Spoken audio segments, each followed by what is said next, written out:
Greetings, Mindcrafters, and welcome to another Minecraft discussion. My name is Kimberly Quinn, and I'm here to entertain another, I think it's ACOA 8 today.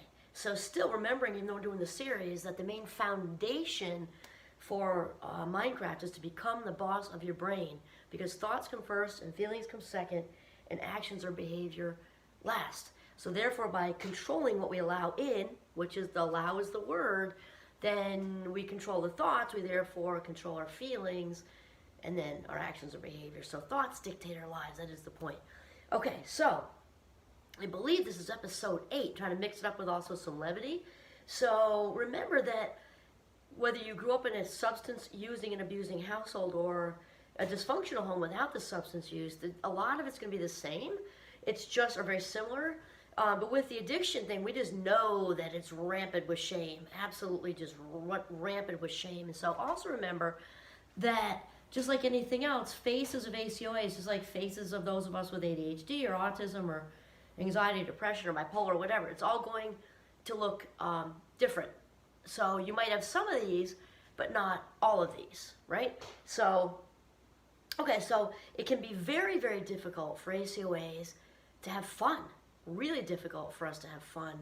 And I remember I did an interview at a school down in Massachusetts for recovering teenagers, and this was a big topic because they had to basically learn how to have sober fun, especially because they just didn't know how to do it. They didn't know how to play Monopoly and have fun, because they grew up in very addicted houses and they were addicted themselves, and so it was hard to, they had to actually learn that at 15, 16 years old. But it could also just be difficult for us to let loose because we've had, especially when you've grown up as a little kid, having your guard up the high majority of the time, and that's what you've learned, you become conditioned to have your guard up, then it can be really tough to let your hair down and just be goofy. And also there's a fear that if you did let your hair down and be goofy, that you wouldn't know how to reel it back in and pull it back together because you've just so built up with fun deprivation that you would just kind of take off with it.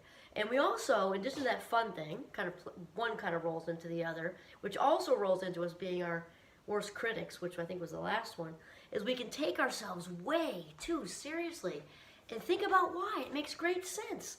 Because life was intense.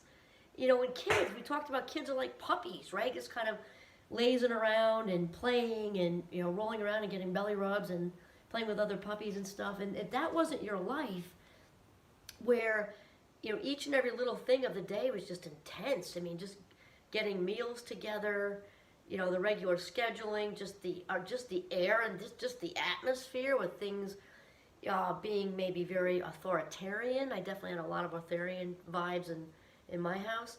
And yeah, so it can be difficult to have fun. We take ourselves way too seriously often. And then there's a responsibility thing which feeds into that too, right? So if I'm also an oldest, so oldest children, even under good, healthy circumstances, often take the leadership role anyway. So if you have that, which I'm the oldest, like I just said, and you've got the addiction thing going on all around you, you can become ultra-responsible. Or the opposite, you can say, the heck with it, I'm not going to be responsible at all. And so yeah, I did a lot of looking out for my sister for sure. And it's also important to know, this is a thing. Responsible children, especially I'm talking about the ACOAs, responsible children within the ACOA, clan, we are often drawn to certain professions. So this doesn't mean that everybody that heads to these professions is an ACOA, but probably if you took a poll, there'd be probably, let's just say, a lot of them. So anything in the helping profession, counselors, anything sort of therapy oriented, anything medical that involves rescuing, okay, so doctors, nurses, medical practitioners, anybody in there, police force, absolutely, military, firefighters, and again, it doesn't mean that it's everybody, but just think about how much sense it makes. And so specifically with the uniformed people, okay, so we've got military, which has a bunch of draws to it, the structure, and mainly the honor. The honor is such a big deal. And this is why those of us who grew up in alcoholic families, especially if you're the oldest, but it can be anybody, it can be the youngest in the middle, whatever, are drawn to the military, being police, men and women and police and firefighters and doctors. I was determined to be a doctor since I was like this big. And here's the thing, think about it. If you don't want me, you're sure as heck gonna need me, okay? Definitely my deal, and I didn't figure that out till way later. I wanted to be a medical doctor, ended up being a cognitive psychologist, that's what my doctorate's in. But way back, and I was actually interested in this science. It wasn't like, I didn't make that part up. I just realized as an adult looking back that a large part of my drive, not all of it, because I'm genuinely interested in the brain and everything, and I think then it was the heart, but anyway, I'm genuinely interested in, but when I look back, if I'm really honest with myself, a lot of it was shame driven. If you don't want me, you're sure as hell gonna need me. I mean, that was the deal. Also the honor, because most of us who came from alcoholic families had a lot of embarrassment going on. I mean, I remember once it was an episode, my mother literally threw every single thing my father owned, I mean laundry-wise, out in the front yard, and made one trip after the next, all out in the yard. And we had neighbors, like you could touch them. It was New York, right? You could touch the neighbors, theoretically speaking. A lot of that's just one example. There's a lot of embarrassing stuff. So think about the military, medals. If we're not feeling the honor on the inside, we can wear it on the outside, right? And that honor's real, right? Defending the United States of America. That's a fabulous feeling. Well, I haven't done it, but I would imagine that's a fantastic feeling to know that you're defending our country. It's great. And that said, it can also have the added benefit of replacing sort of what was missing growing up and not feeling like our families had honor and that we were embarrassed of our families or maybe ashamed of our families. Same thing with the police and medals and uniforms, and firefighters and medals and uniforms. And of course, again, there's all the rescue stuff with being needed, right? You're sure as heck gonna need me. With people who drive ambulances or say volunteer in general with ambulances, and anybody medical and therapists, and also sometimes teachers. So there's all kinds of stats on this. You can look it up. And the ACOAs get it done. I'll tell you that. Usually, you can go either way, definitely. There's the ultra-responsible or they're not responsible at all.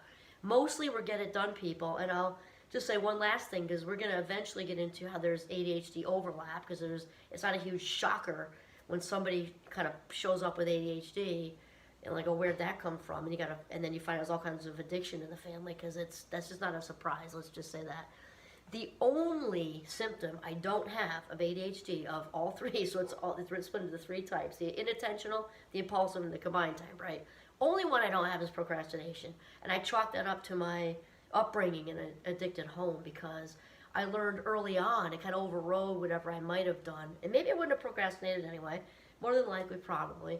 It's the one thing, again, the one box not checked for the Fast Mind Club. And because I learned early on that if I want to get it done, I had to do it myself. I mean, it's just, I learned that early on. I got my kids in the preschool list where I was practically still pregnant. I think I actually did that once.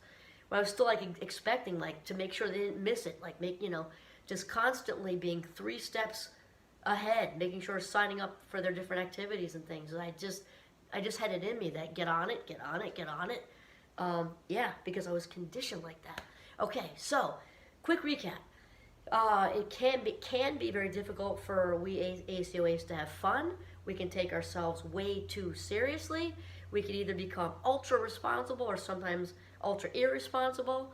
And we are, many of us are attracted to the helping professions and or those are all helping professions, I think, and especially those that involve a uniform of some type, because when we're not feeling the honor on the inside, we are very inclined to wear the honor on the outside, so that we can show to the world that my real self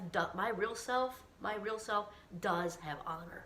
See, it's right here. Even if my family didn't, look at what you got in front of you, and I do. There you go. All right, this is Kimberly Quinn signing off from the beautiful, very frozen northern Vermont. Have a mindful day.